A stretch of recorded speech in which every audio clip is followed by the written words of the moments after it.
En Financiera como Ultrasan nos identifica el sentir cooperativo. Por eso aportamos al desarrollo de las comunidades donde hacemos presencia. Promovemos la educación y el cuidado del medio ambiente. Cuidamos la salud de nuestra gente y ofrecemos soluciones financieras. En Financiera como Ultrasan somos más que una cooperativa, somos una familia. Bienvenidos a Gestión Solidaria, un programa donde presentamos a los protagonistas del sector cooperativo y solidario nacional. Don Camilo Herrera Mora es el director de la empresa Radar. ¿Director o presidente? Fundador, ya Fundador. Afortunadamente no la dirijo. Oiga, pero usted se ha vuelto toda una institución en el manejo de la economía y lo que pueden ser los pronósticos para el futuro. Afortunadamente Radar ha hecho un trabajo muy importante e interesante en eso. Tenemos un buen equipo que nos ayuda con eso. ¿Esa era una facultad que tenía un señor que se llamaba Alan Greenspan? No, afortunadamente no. Afortunadamente, digamos que cuando uno mira la economía desde el gasto de los hogares, tiene una aproximación un poco más real a lo que pasa y no tan monetaria de lo que ocurre. Entonces, claro, los bancos centrales, como el comentario que usted hace de la Reserva Federal de los Estados Unidos, tienen una visión muy grande macro. Radar se ha dedicado a intentar entender la visión micro y desde ahí cómo la economía se comporta. Bueno, usted en su presentación revela varias cosas, pero me llama la atención como la conclusión final, y es que el 2025 pinta muy bueno. Sí, mayormente, a ver, la economía colombiana y la economía mundial tuvieron varios momentos de ajuste. Veníamos creciendo medianamente bien, 2018-2019, llega la pandemia, eso frena la producción, frena la demanda. 2021-22 la gente sale a comprar y a gastar mucho más de lo que debió haber gastado y comprado, entonces se endeuda, elimina ahorros, genera más inflación, sube las tasas de interés y causamos la tormenta perfecta para que hubiera un estancamiento de la economía colombiana. ¿Por qué? Si usted compra nevera o compra la nevera que iba a comprar en el 23, en el 22 pues ya no la compran en el 23. Si compran en el 22 un carro, pues no compran en el 23 o en el 24. Cuando usted anticipa compras, no las va a hacer en el futuro. Si no las hace en el futuro, pues la industria no produce en el futuro esas cosas. Entonces la economía dejó de crecer a una buena velocidad, nunca entramos en recesión.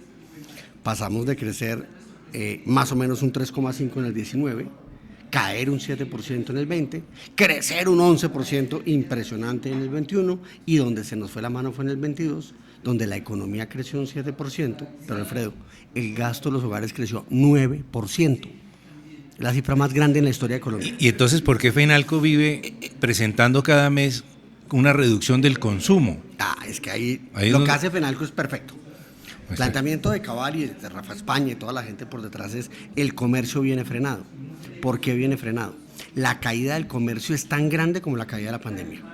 Lo que está viviendo el comercio y la industria es grandísimo y gravísimo. ¿Por qué? Los hogares, cuando tienen que hacer un ajuste, lo hacen en bienes, no en servicios. Entonces, si usted tiene que comprar 10 papas en un mes, comprar 8 es fácil.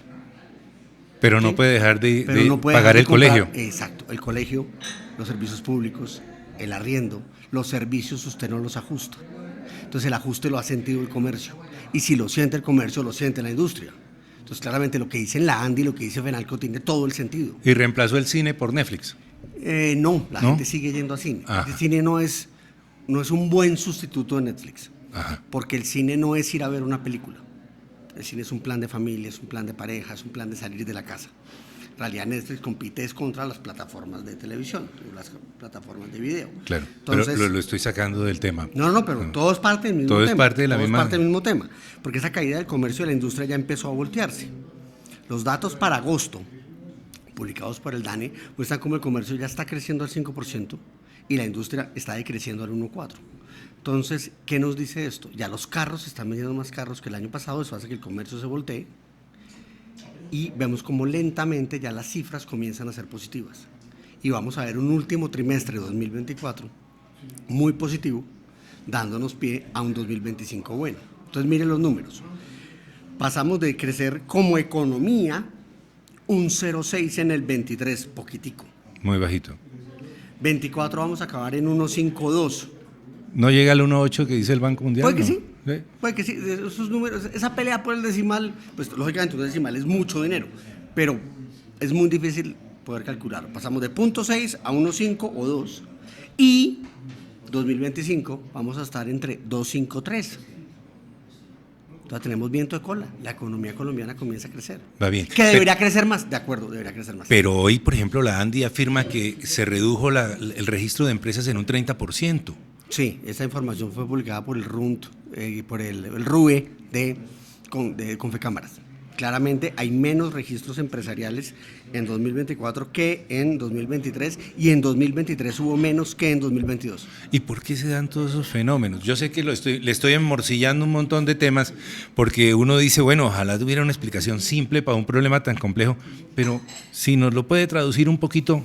Yo ese tema no lo he estudiado, pero podría intuir ciertas cosas. Es muy difícil pensar en hacer empresa en este momento en Colombia. ¿Por qué? 2022 fue un punto de inflexión grande en el tema empresarial colombiano, porque la reforma tributaria que se promulga en 2022, que entra a regir en 2023, aumenta mucho las tasas de tributación para las empresas. Entonces, es cada vez menos llamativo crear empresas en Colombia, esto pega en 23 y 24, y las empresas que ya están creadas tienen que pagar un impuesto de renta más alto sobre los resultados obtenidos en el año. Entonces, usted pierde capacidad de inversión. Usted no tiene como empresa dinero o caja para apalancarse para seguir creciendo, porque el sistema tributario cada vez le quita más plata. Entonces es normal que en 23, en 24 y posiblemente en 25 la creación de empresas no venga por una buena velocidad, pero sí el fortalecimiento y consolidación de las que ya teníamos creadas desde el 2018, 19 hasta 2022.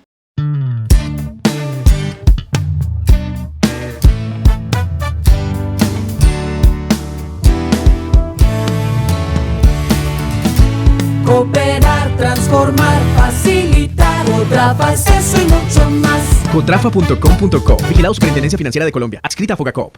Lo voy a meter en el lío keynesiano, y es que los gobiernos reactivan la economía a través de la inversión pública.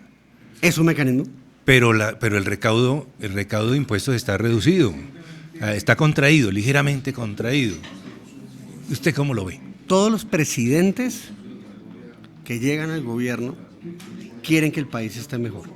Sean de izquierda, de derecha, de arriba, de abajo, bajitos, gordos, es irrelevante. Todos quieren que el país esté mejor. Todos quieren poder meterle más dinero a la economía en muchos sectores. El problema es de dónde sale la plata. Cuando usted tiene un financiamiento del Estado apretado, porque el recaudo tributario viene cayendo, básicamente, hoy recaudamos menos impuestos que los que recaudábamos en el año 2023, lo cual era medianamente predecible. Y el gobierno está altamente endeudado, no va a conseguir fácilmente fuentes de financiamiento de crédito. Entonces, si bien uno quisiera darle dinero a una cantidad de sectores y de programas en la economía colombiana, el dinero no está. ¿Por qué no está? Uno, no le entra plata al gobierno, y dos, yo no sé si la audiencia eso lo tenga claro o no, pero pues es común para nosotros en nuestra cotidianidad, la inflexibilidad del presupuesto colombiano es gigantesco. Piensen en Colombia a nivel de gasto público como una mamá muy estricta. Ajá. Ella tiene que pagar arriendo, pero lo primero que paga son las deudas. ¿Y la comida? Lo primero que paga son las deudas. Ajá. Después paga el arriendo. Después paga la educación y paga la salud. Después paga a la empleada de servicio o la persona que le ayude de alguna manera, lo que sería en el sector público los empleados, lo paga, y al final es que puede hacer gasto social y ayudarle a la gente.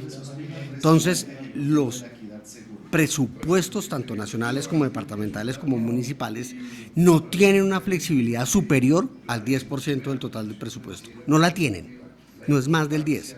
Y si la deuda ha subido mucho, usted tiene que pagar cada vez más por la cuota o servicio de deuda. ¿Te lo come toda la deuda? Claro. Entonces, ¿de dónde creció la deuda? La deuda crece por la pandemia.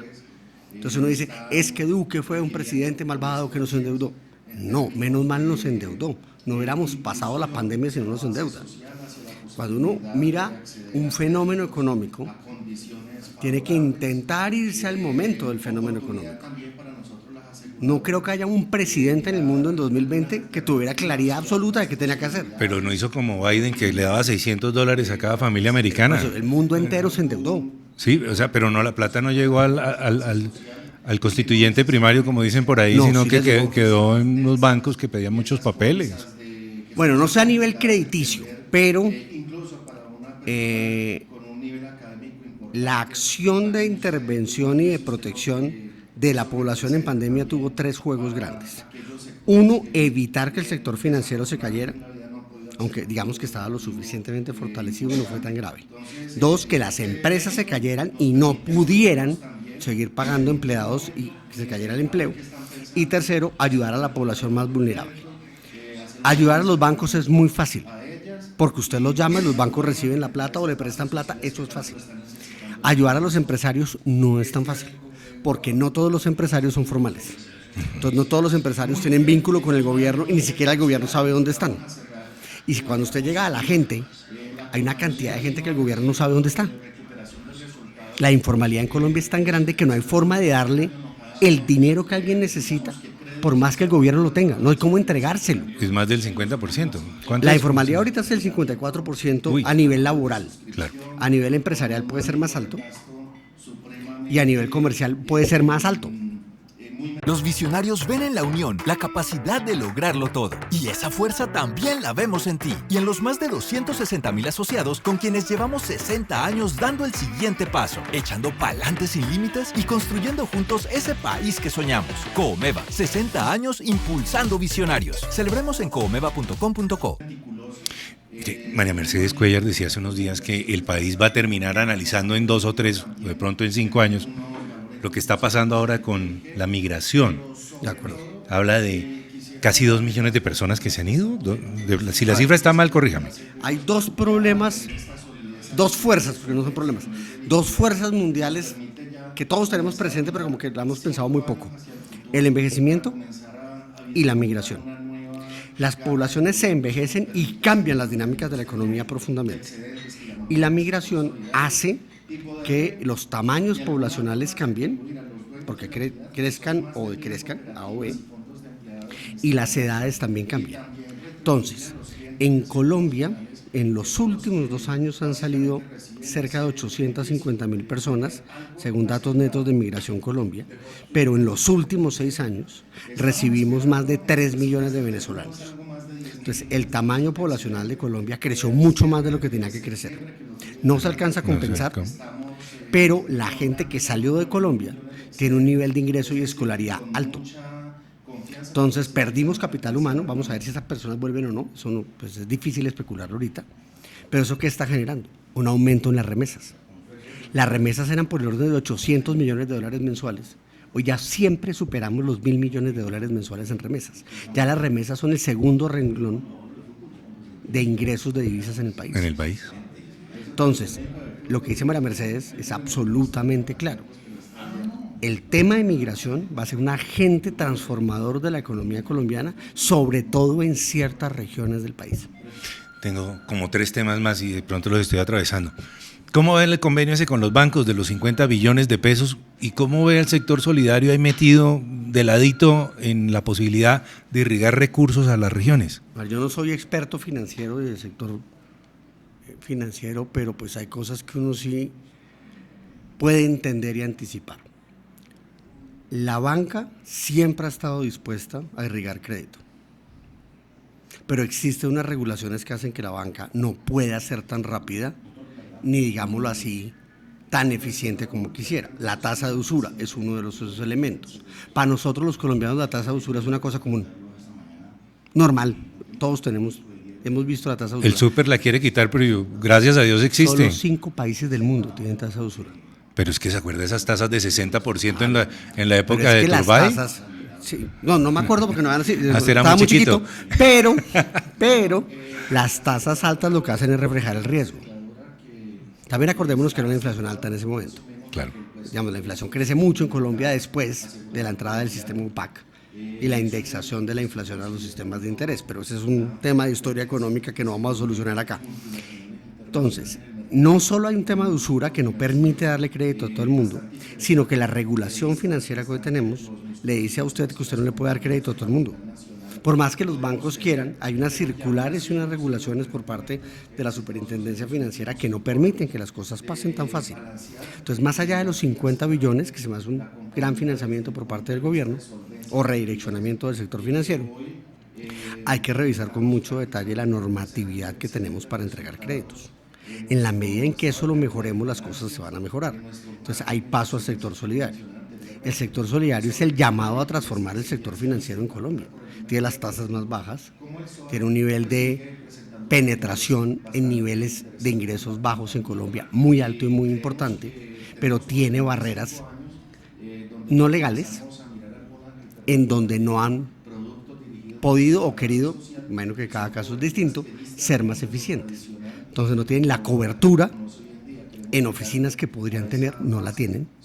No se han metido en el tema digital de frente y en alguna medida muchas de las ofertas de valor del sector solidario están envejecidas, no compiten con el mercado de frente.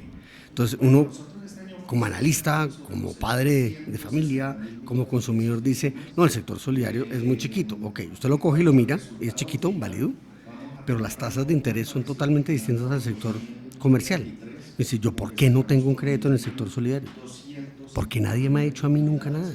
Que el sector se ha quedado callado. Yo llevo hablando con el sector solidario más de 15 años. Creo que más no hay uno de ellos que me haya ofrecido a mí algo.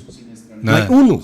Y tienen un montón de propuestas. Deben tener una cantidad de oferta de valor. Entonces, claro, yo no soy el caso y no es la idea de la entrevista decir eso, sino el tema de la estrategia comercial, la definición de la estrategia de largo plazo del sector solidario de cada una de las instituciones y la entrada al mundo digital puede redefinir el mapa. Es que en muchos países del mundo la banca más grande es la solidaria. Le voy a hacer, es el último tema, pero posiblemente sean 2 o 3 preguntas. Si al presidente le da un poquito de gripa, uno se levanta el lunes y encuentra que el dólar subió a 4.280 y pico. Esos factores que el mercado analiza, que genera un cierto clima, ¿qué tanto incide? ¿Qué tanto depende la economía de las señales que mande un mandatario? Muchísimo, pero el dólar en Colombia es una de las instituciones más importantes que tenemos. ¿Por qué? Porque tenemos una libre flotación de cambio. Somos de los países más avanzados en el tema, en que permitimos que el precio del dólar se mueva libremente según las condiciones de mercado. ¿Eso qué nos hace? Que tengamos las devaluaciones más grandes y las revaluaciones más grandes cuando pasa algún fenómeno global. Entonces siempre dicen, es que la moneda colombiana y la moneda turca fueron las que más se devaluaron. 2 meses después, la moneda colombiana y la moneda turca fueron las que más se revaluaron. Siempre es la misma vaina y uno ya aprende a leer eso y uno ya no sufre esa neurosis. Pero eso funciona como un amortiguador para la economía colombiana de los choques globales. Ya no necesitamos la banda cambiaria del doctor Urrutia. La banda fue muy útil para educarnos a llegar a donde estamos. Ajá. ¿Sí? Hoy tenemos un libre tipo de cambio que funciona bien y permite amortiguar los choques externos, pero tenemos un dolor de cabeza con mi mamá. Mi mamá ve el dólar todos los días como muchas mamás en Colombia. Y tiene la lógica no correcta, o sea, equivocada, que si el dólar sube la economía va mal y si el dólar baja la economía va bien. Pues eso no es necesariamente cierto. Como la gente está recibiendo las remesas para ir a hacer mercado. Para remesas sí, pero si usted es importador, si el dólar sube, pues a usted no le funciona porque traer es más costoso, ¿sí? Pero si usted es exportador, le encanta que el dólar suba. Claro, le baja la nómina. Siempre cada situación económica va a tener gente que le gusta y gente que no le gusta. Eso no hay nada que hacer. Todo lo que pasa en economía al final termina siendo así. Entonces el dólar se mueve no solo por lo que haga el gobierno, no haga el gobierno, tenga gripa o no tenga gripa el presidente, sino por fenómenos globales muy grandes. Muy grandes. Ya voy para los Brexit, sería mi última pregunta, pero le quiero hacer la última pregunta sobre el tema político. Tanto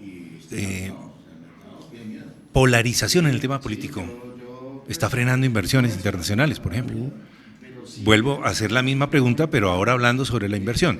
¿Qué tanto incide el clima que genere un mandatario sobre la economía? Totalmente. Y no es un tema de comunismos y socialismos. Exacto. Es un tema de si usted me dice a mí que en el largo plazo yo voy a tener unas reglas estables para tomar decisiones de inversión, yo invierto. Yo no sé cuál es el país más comunista del mundo, pero sé que China es comunista. Pero le está yendo bien. Y el mundo entero invierte en China porque las reglas son claras. Rusia no es comunista. El que diga que Rusia es comunista desconoce la política de Rusia. Rusia es una democracia con un libre mercado que funciona perfectamente. Lo que pasa es que tiene un gobierno autocrático que lleva en el poder no sé cuánto, 25 años o el número que sea. Putin está ahí, ok. Es un modelo completamente distinto. ¿Qué logra Putin? Decir a los inversionistas, aquí las cosas son estables. ¿Qué tienen que lograr las economías? Decirle a los inversionistas extranjeros y locales, las reglas de juego son claras para que usted pueda invertir y crecer. Si no, la inversión no se va a dar. Entonces, claro, cuando uno habla de inversión, habla de cosas globales, la gente piensa en billones de dólares y grandes capitales. No, vayámonos a un restaurante. Ajá. Usted tiene 10 mesas en el restaurante y usted cree que porque hay más gente en el barrio, usted necesita una mesa 11. La mesa 11 significa comprar la mesa, las sillas, la vajilla, los cubiertos, más sartenes, de repente un mesero, no sé, más. Todo eso es lo que uno llama inversión. Usted va a invertir en comprar una mesa, va a comprar una silla, va a comprar una cosa. Usted dice, ¿la compro o no la compro? Si el barrio está creciendo, pues hay una oportunidad de demanda, yo puedo ponerla. Pero si la inseguridad del barrio está creciendo, ¿para qué meto la mesa? Complicado. Exacto. Si nadie me asegura que voy a poder mantener mi negocio y no me lo cierran, ¿para qué meto la mesa?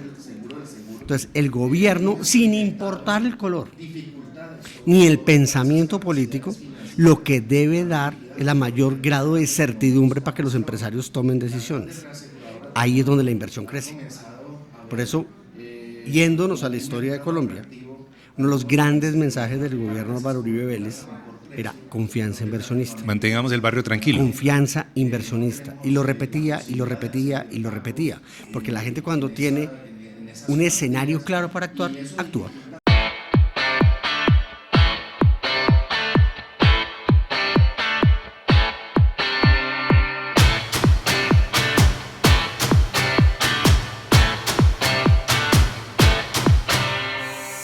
No le voy a preguntar si este gobierno lo está haciendo bien o mal, solo le voy a hacer la última pregunta sobre el tema internacional. Christine Lagarde como que espera a la rueda de prensa de Jerome Powell para ver si el Banco Central Europeo sube o baja tasas de interés. Japón interviene con sus tasas para mantener el bono americano. Los Brexit tienen reunión ahorita en unos días. Y usted habla de todo un panorama internacional donde aparentemente el dólar está muriendo o está perdiendo terreno. ¿Qué tanto nos pega todo ese panorama internacional siendo nosotros tan parroquianos? A ver, se la aterrizo fácil. Colombia es el punto 4 de la economía mundial. Punto 4. ¿Qué es eso? O sea, el 0,0. El 4 por mil. El 4 por mil. Somos el 4 por mil. Chiquitico. El 6 por mil en gasto de los hogares, el 2 por mil en exportaciones, el 3 por mil en importaciones. En promedio en el mundo, la exportación por persona son $3.000 al año. O sea que los países le venden al mundo $3.000 al año por persona. En Colombia son 900. Colombia es un jugador muy chiquito en el mundo. Pero cuando se mueven los elefantes, alguno puede pisar una hormiga. Entonces, ¿qué le está pasando al mundo? En los últimos 20 años estamos viviendo, y no lo sentimos porque somos parte de la historia, un cambio de un modelo global unipolar dirigido por Estados Unidos a un cambio multipolar donde hay por lo menos 3 grandes jugadores que son Estados Unidos, China y Rusia.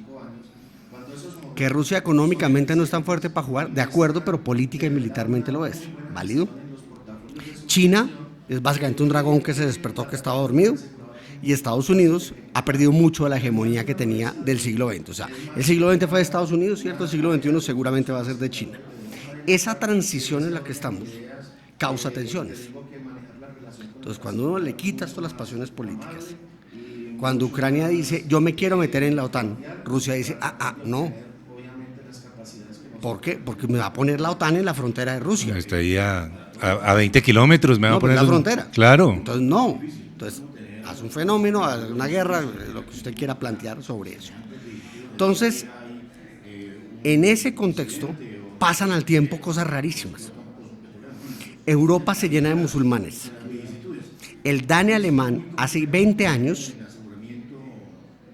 dijo: Alemania en 2040 va a ser musulmana. Nadie le creyó. Hoy ya casi Alemania es musulmana. O sea, la mayoría de la población que vive en Alemania es musulmana. Hoy hay más musulmanes en Inglaterra que cualquier otra religión. Eso no lo tienen en la cabeza. Alemania, por primera vez en años, va a recesión. Japón, por primera vez en años, tiene inflación positiva y tienen que subir las tasas. O sea, estamos en una economía distinta a la que habíamos visto antes. Entonces son las fuerzas de mercado las que están mostrando los cambios políticos y culturales que estamos viviendo. Vamos para un mundo, querámoslo o no, con más autócratas, menos demócratas, y un mundo con gente más vieja y más musulmana. Y para responder a eso uno tiene que empezar a ¿qué? Mirar otros mercados, hacer endogamia. No, entender. Nada, entender, no entender. solamente entender para responder. Si usted como... Voy a hablar de una marca, so pena de meterme en problemas. Hágale. Cuando usted entiende el mercado, toma decisiones. Hay una compañía muy linda en Colombia, que hoy por hoy ya no es colombiana, es francesa, que se llamaba Familia. Papel higiénico, toallas higiénicas nosotras y de todo. Tenían un producto divino, se llamaba Pequeñín, pañales Pequeñín, que era para niños. Después de mucho estudiar el tema, Familia cerró la planta de Pequeñín y se dedicó a hacer pañales Tena. Cambió el La mercado. tienen clara. Oye, muchos clientes están en el otro salón, ¿no? ¿Tiene usted? La tienen clara. Lo que Claro. tenemos que hacer no es enfrentarnos a las fuerzas del mundo, porque son fuerzas con las que usted no va a poder, es como un huracán, usted no puede contra eso. Adáptese y aproveche las oportunidades. ¿Cuántos colombianos saben qué es venderle a un musulmán? Complicado. Se requiere una certificación especial para venderle productos y sobre todo alimentos al mundo musulmán, que es la certificación halal, que es mucho más avanzada que la certificación kosher judía. Oye, Entonces, la oportunidad que tenemos es gigante y la podemos aprovechar. Que Colombia no es capaz de hacer eso. Hoy, Colombina es la compañía que más dulces vende en el mundo árabe. de pronto alguien en el mercado de Barranquilla sabe cómo Seguramente empezar sí. a tramitar la Aquí cosa. tenemos muchos libaneses que nos pueden ayudar. De Sacle. Oiga, Camilo, me divertí muchísimo, aprendí muchísimo y le agradezco que nos haya dedicado todo este tiempo con tanta generosidad. No, hombre, con todo gusto, lo que yo pueda ayudar y el tiempo nos dé, siempre estaré ahí. Ahí yo creo que quedaron muchos temas abiertos, pero puso un pensum bastante extenso para que la gente abra un poquito los ojos y empiece a leer otras cosas. Muchísimas gracias. Sigan en sintonía de Gestión Solidaria. Feliz día.